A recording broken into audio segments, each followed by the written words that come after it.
আপনি দুর্নীতি করেছেন কি করেন নাই, এটা হলো ইস্যু এখানে। এবং যখন একটা দায়িত্বপূর্ণ পদে থেকে কেউ দুর্নীতি করে, সেটাই হলো ইস্যু, সেটাই ইস্যু, আর কোনো ইস্যু নাই। এখন আমি করিনি, আমার বাবা করেছে, বাবার হয়ে আমি ক্ষমা চাই, এটা পৃথিবীর কোথাও গ্রহণযোগ্য নয়, আল্লাহর কাছে গ্রহণযোগ্য না। আল্লাহর কাছে যদি আমি বলি যে আমার বাবার যে অপরাধ করেছে সেই অপরাধটা আমি মাপ চাচ্ছি, আমার উসিলা হয়ে ওনাকে মাফ করে দাও, দিবেন না আল্লাহ? জি, কিন্তু কনফ্লিক্ট অফ ইন্টারেস্টের যে কথাটা, না সেই জিনিসটা আমি বলছি যদি আপনাকে। মেয়র কাজেই যখন আমাদের আমি এই কেন শহরের শুনেন, মেয়রই তো তার মেয়েকে চিফ ইট অফিসার হিসেবে নিয়োগ দিয়েছিলেন, তখনও তো একটা কনফ্লিক্ট অফ ইন্টারেস্টের ব্যাপার এসেছে। ধরা যাক ওইটার তখন তো চেয়ে এত খারাপ বেশি আর কিছু হয় সমালোচনা নাই, হয়নি। ধরা যাক ওইটার আমি ধরে নিচ্ছি হাইপোথেটিক্যালি যে ওর চেয়ে খারাপ আর কিছু হয় নাই, এখন ওই খারাপটা কি এই খারাপটাকে জাস্টিফাই করবে? আমার সিম্পল এই কথা, আগে অনেক খারাপ হয়েছে, আরে ভাই এই জন্যই তো ওই সরকারকে আমরা রাখি নাই, আমি অর্ধেক খারাপ করব, অতএব আপনারা আমাকে ধন্যবাদ দেন, এটা লজিক না। এবং এই জন্যই তো আপনি, আর একটা কথা বলি, আপনি উপদেষ্টা হয়েছেন, অর্থটা কি? যে আপনি সারা জীবন এত পুণ্য করেছেন, সেই পুণ্যের ফলাফল হিসেবে আপনি উপদেষ্টা হয়েছেন? নো, আপনি দায়িত্ব নিয়েছেন, আপনি বলেছেন যে এই কাজটা আমি ভালো পারবো, আপনাকে কিন্তু পুরস্কার দেওয়া হয় নাই, দায়িত্ব নিয়েছেন যে এই কাজটা আমি ভালো পারবো। এটা কি ভালো পারার নমুনা? আপনি জানেন না, দেখেন আমি কতগুলো এক্সাম্পল দিয়ে বলি, আপনি জানেন না আপনার বাবাকে এই ধরনের একটা লাইসেন্স যিনি করছেন আপনি জানেন না, হতে পারে। আপনি তারপর বলছেন কোনো একজন ঠিকাদার তার কাজ পাওয়ার সুবিধার্থে তার বাবাকে দিয়ে লাইসেন্সটা করিয়েছে, এবং 16 মার্চ হয়েছে। আচ্ছা এখানে দুটো পয়েন্ট। এক নম্বর পয়েন্ট হলো ওই ঠিকাদার ধরে নিলাম সে একটা ইবলিস, খারাপ লোক, তো তার বাবাকে লাইসেন্স পাওয়ারে তার কাজ পাওয়ার সুবিধা হয়, কেন হয়? এই যে সংস্কৃতিটা, এই সংস্কৃতিটা কেন গড়ে উঠলো? তার বাবাকে ঢাল হিসেবে ব্যবহার করা যায়, এই চিন্তাটা তাদের মধ্যে কেন আসলো? কারণ এর আগে রাজনৈতিক সরকারগুলোর আমলে তাদের বাবা, ছেলে, কয়েকদিন আগে ওখানে এনসিপির একটা মিটিং হয়েছিলেন, সেই এনসিপির মিটিং এ প্রধান অতিথি ছিল, ও অতিথি ছিল তার বাবা। তার বাবা এনসিপি করেন না, উনি একটা স্কুলের হেডমাস্টার, যে কোনো স্কুলের হেডমাস্টার কিন্তু একটা ফুল টাইম জব। একজন হেডমাস্টার এনসিপির মিটিং এ প্রধান অতিথি হয় কি হবে? আচ্ছা হলো, উনি তো এনসিপি করেন না, উনি কয়েকদিন আগে বলছেন যে উনি যে রাজনীতিতে এখন আসবেন না, যদি আসেন তাহলে এনসিপিতে আসবেন, তার কোনো গ্যারান্টিও কিন্তু নাই, উনি বিএনপিতে যেতে পারেন। অনেক রকম ইকুয়েশন এখানে আসছে, তাহলে ওনার বাবা এনসিপিতে আসলো কেন? আচ্ছা উনি কেন আসতে যায় না, তাকে এনসিপি আনলো কেন? কথা বলে খেয়াল করেন, কারণ হলো ওনার বাবা যদি সজীব ভুঁইয়া না হইয়া, ওনার পুত্র যদি সজীব ভুঁইয়া না হইয়া, এলজিডি মিনিস্ট্রির দায়িত্বপ্রাপ্ত উপদেষ্টা না হইয়া উনি যদি পাবলিক হতেন এবং এনসিপিতে না থাকতেন, তাহলে কি আনতো না? ওই এলাকায় উনি একমাত্র হেডমাস্টার না যেটাকে খুব ফেমাস, তাহলে উনি কিন্তু ব্যবহৃত হয়ে আসছেন, উনি ব্যবহৃত হওয়াতে অভ্যস্ত হয়ে গেছেন। কিসের বিনিময়ে? কিছু একটা বিনিময় মূল্য এখানে আছে। আচ্ছা এটাও বাদ দেন, উনি তো মন্ত্রণালয়ের লোক, তো কোনো একজন ঠিকাদার যে নাকি ওনার মাধ্যমে ওনাকে সামনে রেখে কাজটা করিয়েছে, ওই ঠিকাদারের ব্যাপারে উনি কি ব্যবস্থা নিয়েছেন কোনো ব্যবস্থা? ওই ঠিকাদারের যে লাইসেন্স আছে, ওই লাইসেন্সের ব্যাপারে কোনো সিদ্ধান্ত নিয়েছেন? নেননি তো। তো এই যে বিষয়গুলো রে ভাই, এগুলো এমনি এমনি আসে না। আমার কথা হলো কি, দেখেন আমরা একদল দুষ্ট, করাপ্ট, দুর্গন্ধযুক্ত লোককে সরিয়ে দিয়েছি রাষ্ট্র ক্ষমতা থেকে, তার পরিবর্তে আমরা এমন লোককে চাচ্ছি যারা উদাহরণ তৈরি করবে যে দেখো ক্ষমতায় গেলে কি করতে হয়।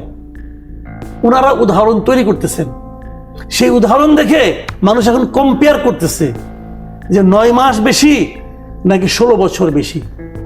এই যে কম্পারিজনটা, এটা আমাদেরকে হতাশ করে। মেবি কম্পারিজন ভুল হতে পারে, কিন্তু আমি কিন্তু মাপছি না, কিন্তু মানুষের মুখে তো উচ্চারিত হচ্ছে। আর আমার মানে আমি বেশি ক্রিটিক্যাল কম আর বেশি পার্থক্যটা কি রে ভাই? আপনি বেশি আর কম মাপবেন কি দিয়ে মাপবেন? আমি তো আওয়ামী লীগের গভর্নমেন্ট দিনে একই আলোচনা করতাম, আপনার কাছে অনেক অনুষ্ঠান আমি করছি, তখনও করছি। আমার কথা হলো আমি সরকারি দলে যে থাকবে তার বেশি আমি সমালোচনা করবো। কি কারণে করবো? তারা আমার শত্রু না, আমি করবো এই কারণে যে তাদের কাছে আমার প্রত্যাশা।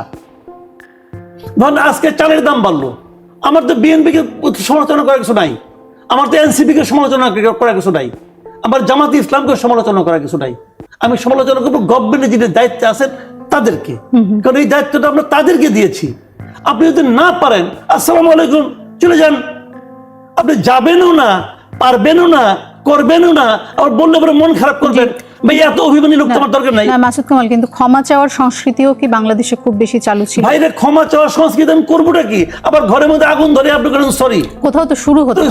আমি তো সরি চাই না, আমি আগুন যাতে না ধরে ওইটা চাই। আপনি আগুন ধরে সরি করেন, আমার আগুন নিববে, আমার জ্বালা কমবে, জ্বালা কমবে? কমবে না তো। আমার কথা হলো কি, আপনি প্রিভেন্টিভ মেজার কি দিচ্ছেন সেটা বলেন, আপনি কাজটা কি করতে পারছেন। ওনার সরি কোনটা ছিল জানেন? একটা মিনিস্টারের সরি কোনটা?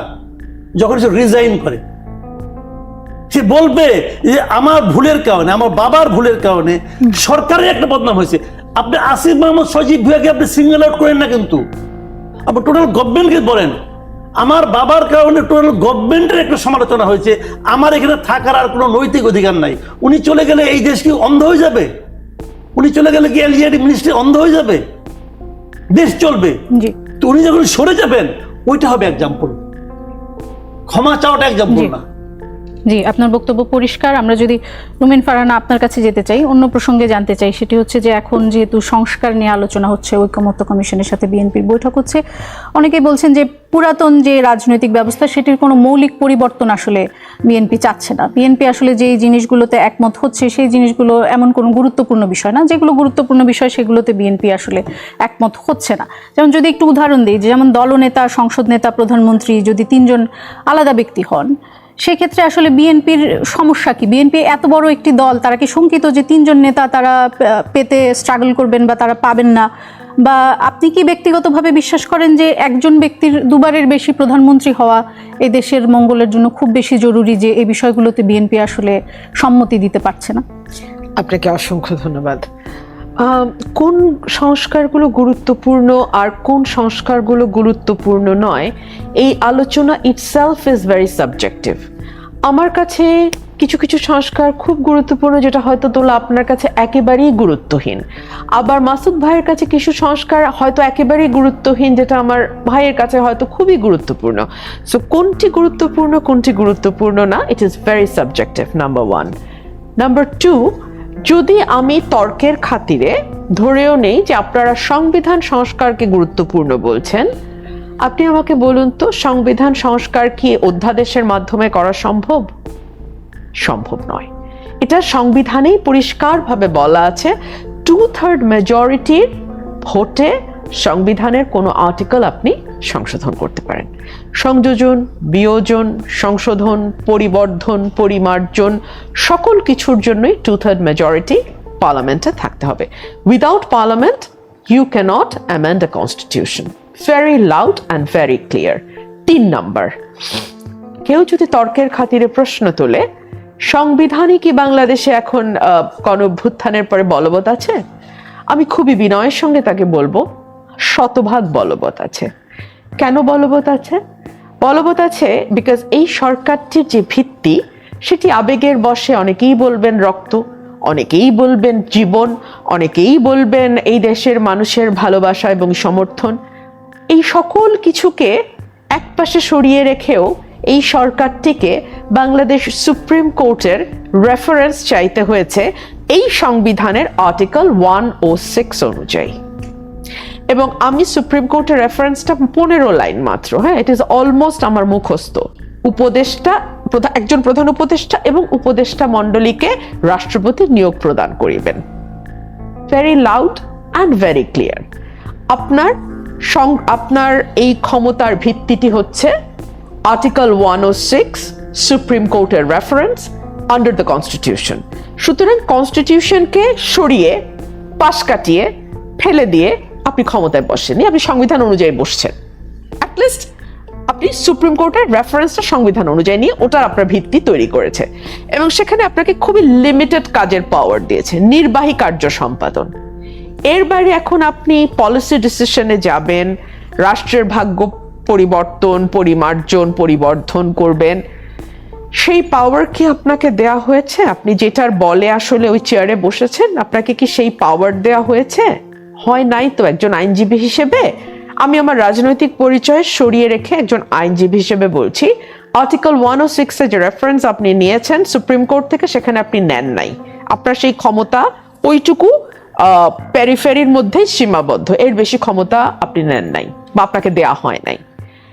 4 হচ্ছে ওয়েস্টমিনিস্টার ডেমোক্রেসিতে আপনি কোথায় দেখেছেন যে এরকম নিয়ম আছে এক ব্যক্তি 2 বারের বেশি প্রধানমন্ত্রী হতে পারবে না? আমরা তো একটা ডেমোক্রেসি ফলো করি। চায়নাও কিন্তু বলে আমরা আমাদের মতো ডেমোক্রেসি ফলো করি, ওটা চাইনিজ ডেমোক্রেসি, কিন্তু আমরা চাইনিজ ডেমোক্রেসি ফলো করি না। আমরা আমেরিকান ডেমোক্রেসিও ফলো করি না, যেখানে 2 বারের বেশি প্রেসিডেন্ট হতে পারবে না। আমাদেরটা প্রধানমন্ত্রী শাসিত ওয়েস্টমিনিস্টার ডেমোক্রেসি। আমাদের ক্ষেত্রে খুব সম্ভবত এই কারণেই এই প্রশ্নটি উঠেছে, যে সেটি হচ্ছে যে গত 16 বছরে আমরা যেটি দেখেছি যে প্রধানমন্ত্রীর অসীম ক্ষমতা থাকার কারণে আসলে তাদেরকে, এবং বারবারই এই জিনিসের ভেতর দিয়ে আমাদের যেতে হয় যে একটি নির্বাচন ব্যবস্থা যেটি তত্ত্বাবধায়ক সরকার আনা হলো, যে সেটি। তাহলে আপনি কি করবেন একটা রাজনৈতিক দল হিসেবে? আপনি জনগণের কাছে যাবেন, গিয়ে বলবেন যে যেহেতু আমাদের 50 বছরে আমরা বারবার ধোঁকা খেয়েছি, যেহেতু গত 50 বছরে আমরা আমাদের মনের মতন প্রধানমন্ত্রী পাইনি, সেহেতু আমরা 1 বারের বেশি 2 বারের বেশি কেউ প্রধানমন্ত্রী থাকবো না। আপনি যাবেন জনগণের কাছে, জনগণ যদি আপনাকে ভোট দেয় আপনার এই ম্যানিফেস্টো দেখে, আপনার এই ওয়াদা দেখে, আপনি 2/3 মেজরিটি নিয়ে যাবেন সংসদে, কে আপনি বলে দিবেন পার্লামেন্টে, আপনি সংবিধান সংশোধন করে বলে দিবেন যে এক ব্যক্তি 2 বারের বেশি প্রধানমন্ত্রী হবে না, কোনো অসুবিধা নাই তো। Why are you so scared to go to common people? মানুষের কাছে যান, go to them, তাদের কাছে আপনার একদম সব তুলে ধরেন। 50 বছরে এই হয়েছে, এই হয়েছে, সো আমি আসলে এই করব, হয়ে গেল। আচ্ছা, এখন একটা দল, রাজনৈতিক দল, উনি কাকে তার প্রধান করবেন আর কাকে করবেন না, এটাও কি এখন রাষ্ট্র সংস্কার অন্য দল মিলে ঠিক করবে? এই ইচ্ছা পোষণটাও কি কর্তৃত্ববাদী ইচ্ছা পোষণ নয়? আমার বাড়িতে হেড চেয়ারে কে বসবে এটা কি আপনি ঠিক করতে পারেন দোলা? আপনি যখন এটা ঠিক করার এখতিয়ার চাইবেন, তখন তো আমি বলবো যে আপনি খুবই অবৈধ, অসঙ্গত, অমার্জিত, অশোভন এবং অন্যায় আবদার নিয়ে এসছেন, যেই আবদারটি আপনাকে একজন কর্তৃত্ববাদী মানুষ হিসেবে আর 10 জনের সামনে পোট্রে করছে। আপনি এটা করবেন না, তাই না? সো একইভাবে একটা রাজনৈতিক দলেরও কে প্রধান হবে আর কে হবে না, এটা আমরা আমাদের দলীয় সিদ্ধান্ত মোতাবেকই করব। আমরা কি কখনো বলতে পারি আওয়ামী লীগের প্রধান কে হবেন, জামাতের প্রধান কে হবেন? আমার মনে হয় না তারা বলে দিতে চাচ্ছেন যে কোন দলের প্রধান কে হবেন। তারা শুধু বলছেন যে সংসদ নেতা, প্রধানমন্ত্রী এবং দলীয় প্রধান যেন একই ব্যক্তি না হন, সে ধরনের একটি প্রস্তাব এসেছে। আমার দলের নেতা যেমন আমি চুজ করব, সংসদে যদি আমি 151টা আসন পাই, কথার কথা, তর্কের খাতির, সব তর্ক, 151টা আসন পাই, আমার প্রধানমন্ত্রী আমি ঠিক করব না? কে ঠিক করবে? উনি ঠিক করবেন? উনি ঠিক করবেন না আমরা ঠিক করব? Simple, very simple. অনেক ক্ষেত্রে তো দল ঠিক করে কিনা সেই বিষয় নিয়েও অনেক বিতর্ক আছে, যে দলের ভিতরে আসলে কতটা গণতন্ত্র আছে যে তারা সেটি ঠিক করতে পারেন নাকি এটা আগে থেকেই। আমি দোলা আপনার উত্তরটা দিয়ে যাই। দলের মধ্যে ডেমোক্রেসি আছে কি নাই এই তর্ক একপাশে সরিয়ে রেখে আমি বলছি যে এই সকল কিছু জানবার পরে মানুষ যাকে বেছে নেবে, এই আলোচনাগুলো আপনি ভোটের মাঠে তুলবেন যে ওই দলের এটা নাই, ওই দলের ওই জায়গায় কমতি আছে, ওই দলের চেয়ে আমি এই জন্য বেটার, সো আমাকে তুমি এই জন্য সমর্থন করো। রাজনীতিটা তো মানুষকে ঘিরে, ফর গড সেক। রাজনীতিটা 10টা মানুষ, মানে 10 elite people পলিটিক্স না। পলিটিক্স হচ্ছে যেই মানুষটার সিদ্ধান্তকে আপনার মনে হয় যে মানুষটা বারবার ভুল করে, ও কিন্তু এই সিদ্ধান্ত গ্রহণের শতভাগ অধিকার রাখে, ঠিক যেমন একজন নোবেল লরিয়েট রাখেন। জি, ঠিক আছে রুমিন ফারহানা, আপনার বক্তব্য পরিষ্কার। আমি আপনার কাছে আবারও আসবো। এটা যে কথাটা রুমিন ফারহানা বললেন যে চাঁদাবাজদের ধরার দায়িত্ব হলো প্রশাসনের। প্রশাসন কিন্তু এ পর্যন্ত শুনেছেন যে চাঁদাবাজির অভিযোগে প্রশাসন কোথাও কাউকে ধরেছে? ধরেনি। চাঁদাবাজি যেটা হচ্ছে, এটার কারণে বদনাম হচ্ছে কার? ম্যাক্সিমাম বদনাম হচ্ছে বিএনপির। বিএনপি কি বোঝে না বদনাম হচ্ছে? এর কারণে ভোট যদি কারো কমে, কার কমছে? বিএনপির কমছে। বিএনপি কি এটাও বুঝে না তার ভোট কমছে? এই ক্ষেত্রে সবচেয়ে বেশি বহিষ্কার কে করেছে? বিএনপি করেছে। বাংলাদেশের ইতিহাসে এর আগে কখনো দেখেছেন যে এত লোককে কোনো একটা পলিটিক্যাল পার্টি তার নিজের দলের লোককে বহিষ্কার করে? উনি বললেন 3000-এর বেশি। আমার একটা হিসাব আছে, আপনার প্রথম 6 দিনে বহিষ্কার করা হয়েছে 627 দিন জনকে, 5 তারিখ থেকে 11 তারিখ পর্যন্ত। এত যে বহিষ্কার কেন? বিএনপির ব্যাপারে ওয়াকিবহাল, তারা চাচ্ছে, পাচ্ছে না। বিএনপি প্রথম একমাত্র রাজনৈতিক দল যারা নাকি চাঁদাবাজির কারণে তার দলের লোককে পুলিশে ধরাই দিছে তো, তারপরে পুলিশ ধরে না কেন? ধরে না এই কারণে সারা দেশে খুব পরিকল্পিত উপায়ে মানুষের মধ্যে একটা ধারণা দিয়ে দেওয়া হচ্ছে যে রাজনৈতিক দলগুলো তোমার সমস্যার সমাধানের জন্য উপযুক্ত নয়। তোমরা বিএনপি, আওয়ামী লীগ দেখেছো, বিএনপি দেখেছো, পলিটিক্যাল পার্টিগুলো পারবে না, বরং নন পলিটিক্যাল একটা গভর্নমেন্টকে থাকতে হবে যেটা নাকি ডক্টর ইউনূস লিড করবেন, এই ধরনের একটা ইঙ্গিত ছিল। এবং এই জন্যই এই যে আরো 5 বছর চাই, আজীবন চাই, এগুলো কিন্তু খুব পরিকল্পিতভাবে মানুষকে গেলানো হচ্ছে। মাথায় রাখবেন, ডক্টর ইউনূস হচ্ছে দুনিয়ার সবচেয়ে সাকসেসফুল পিআর পার্সন, এবং ওনার পিআর টুলগুলো এত অ্যাক্টিভ এখন যে তারা এই কাজটা মোটামুটি সাফল্যজনকভাবে এগিয়ে নিয়ে যাচ্ছে। একটা পয়েন্ট গেল, সেটা কি ওনার রাজনৈতিক আকাঙ্ক্ষার জন্য? রাজনৈতিক আকাঙ্ক্ষা না, ক্ষমতায় থাকার আকাঙ্ক্ষা। রাজনৈতিক নেতা হিসাবে, রাজনৈতিক পার্সোনালিটি হিসাবে ইউনূস খুবই নিম্নমানের একজন লোক। উনি পলিটিক্যাল পার্টি করতে গেলে কি হবে, ওনার আগেও একে দেখছি, এই যে এনসিপি একটা সম্ভাবনাময় দল, এই দলটা কিন্তু নষ্ট করছে ডক্টর ইউনূস, জাস্ট ধ্বংস করে দিছে। এনসিপি অনেক বড় একটা দল হতে পারতো। দুটো ঘটনার মাধ্যমে এনসিপিকে সে শেষ করে দিছে। একটা ঘটনা হলো, প্রথমত সে এই ছাত্রদের মধ্যে 2 জনকে নিয়ে তার ক্যাবিনেটে বসাই না সারা দেশের ছাত্র ঐক্যটাকে সে বিভাজিত করে দিয়েছে, ভেঙে দিছে।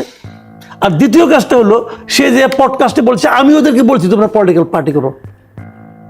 এটা করার মাধ্যমে এনসিপির উপরে সারা দেশের মানুষ বলতেছে এটা কিংস পার্টি। এনসিপি এই যে কান্নাকাটি করতেছে, ভাই আমরা কিংস পার্টি না, কেউ তো শুনে না, সবাই ওটা শুনছে যে ডক্টর ইউনূস বলছে আমি ওদেরকে রাজনৈতিক দল করতে বলছি। বড় ক্ষতিটা যদি এনসিপি একটা পাওয়ারফুল পলিটিক্যাল পার্টি হিসেবে দেশে থাকতো, এই দেশের পলিটিক্যাল অ্যারিনায় যে কত বড় উপকার হইতো এটা আপনি চিন্তা করতে পারবেন না। মানুষ তো হাতরে খুঁজতেছে যে আমি একটা দল চাই। আমি একটা ছোট্ট আমার একটা পারিবারিক এক্সাম্পল দিয়ে বলি, আমার শ্বশুরবাড়ি হলো বগুড়ায়। আমার ওয়াইফ ওদিন বলতেছে আমরা বিএনপিকে ভোট দিব না। বুঝলাম কেন? ওরা প্রথম কয়েকদিনে যে অত্যাচার করছে, মানুষের বাইরে থেকে চাল ডাল এগুলি চুরি করে নিয়ে গেছে। আমি কি যেটাকে বিএনপি নিয়ে গেছে না বিএনপির কিছু লোক নিয়ে গেছে, ওরা কিনা বিএনপি করে এলাকায় ছাত্রদল ওরা নিয়ে গেছে। আমি তাহলে বিএনপিকে ভোট, আমাকে ঠিক আছে দিও না। কাকে দিবা? আর কথা বলতে পারে না, আর তার কোনো উত্তর নাই। সে খুঁজে পাচ্ছে না বিকল্পটা, সেই বিকল্পটা এনসিপি হতে পারত। একসময় বিকল্প ছিল না, আমি বলি আপনাকে শুনেন, সেই বিকল্পটা এনসিপি হতে পারতো, কিন্তু সেটা এনসিপি নাম নিচ্ছে না। এই বিরাট সুযোগটা এনসিপি যাতে নিতে না পারে, এই আকামটাও ডক্টর ইউনূস করছে। এই আকামটা উনি করছেন। আমি এই প্রসঙ্গে লম্বা আলাপ হলে পরে আপনি এখানে বিএনপির কোনো দোষ দেখছেন না। তাহলে আপনার যে একসময় একটা ন্যারেটিভ ছিল যে বিএনপি একটা কোমরভাঙা দল, তাহলে সেই ন্যারেটিভ। না, আমি বিএনপিকে দোষ দিচ্ছি না, এটা আপনি কি বললো? আপনি বলছেন যে বিএনপি যেভাবে ব্যবস্থা নিয়েছে এরকম করে কোনো রাজনৈতিক দল ব্যবস্থা নেই। সত্য, কিন্তু এছাড়া কি বিএনপি আর কিছু করার ছিল না? ওই প্রস্তাব আমরা করেন নাই। আমি ওটা বলি, বিএনপির অনেক কিছু করার ছিল, বিএনপি তো একে আমরা করে না। কিভাবে করা হচ্ছিল তাহলে সেটাও বলি। তাহলে ওই দ্বিতীয় প্রশ্নের মধ্যে যাওয়ার সময় হবে কিনা আমি জানি না। আর সময় হবে না, হবে না। তবে এটাই ওই দ্বিতীয় প্রশ্ন বাদ থাক, এটাই বলি বিএনপি কি করতে পারতো।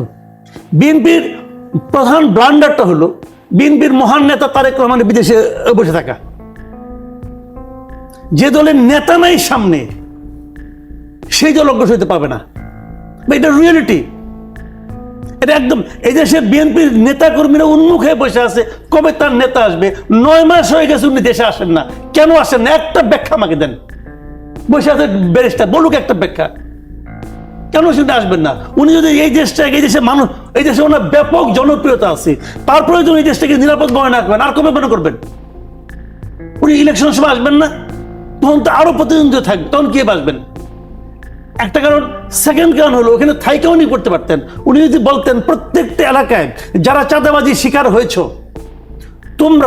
তোমাদের আছে যে পরিমাণ তথ্য প্রমাণ আছে, আজকাল কিন্তু তথ্য প্রমাণ খুব ইজি, আপনি আমার কি করলেন 2 দিন পরে কিন্তু আমার রেকর্ডে এসে যাচ্ছে, আমি এটা অন করে রাখলে হয় খালি। আমাকে কিন্তু তো প্রশ্ন করার সেই জিনিসগুলো আমাকে তোমরা পাঠাও মেইলে, এবং সেই মেইলগুলো নিয়ে শেষ পরে আমি এটা সবাইকে বলি তোমার মেইলে পাঠাও। সকল চাঁদাবাজের মধ্যে একটা আতঙ্ক তৈরি হবে 20 সেকেন্ড। যে আমার তো পাঠাবে, কিন্তু এটা হচ্ছে না কোনো আতঙ্ক। তারা জানে আজকে এই বিএনপির মধ্যে 10-12 গ্রুপ আছে, তারা জানে এই ভাই আমাকে বাঁচাবে, অমুক ভাই আমাকে রক্ষা করবে, তারা সব জানে। এই জাইনে নিয়ে তারা আগাম সমান করতেছে, ওনারা কিছু শেয়ার দিচ্ছে। বিএনপি কেন্দ্রীয় নেতারা শেয়ার পায় না, পায় তো রে ভাই। এই দেশটা তো পড়ে গেছে কিছু ধান্দাবাজ লোকের হাতে। শেষ করতে হবে। শেষ করে দিলাম। আমাকে একটু উনি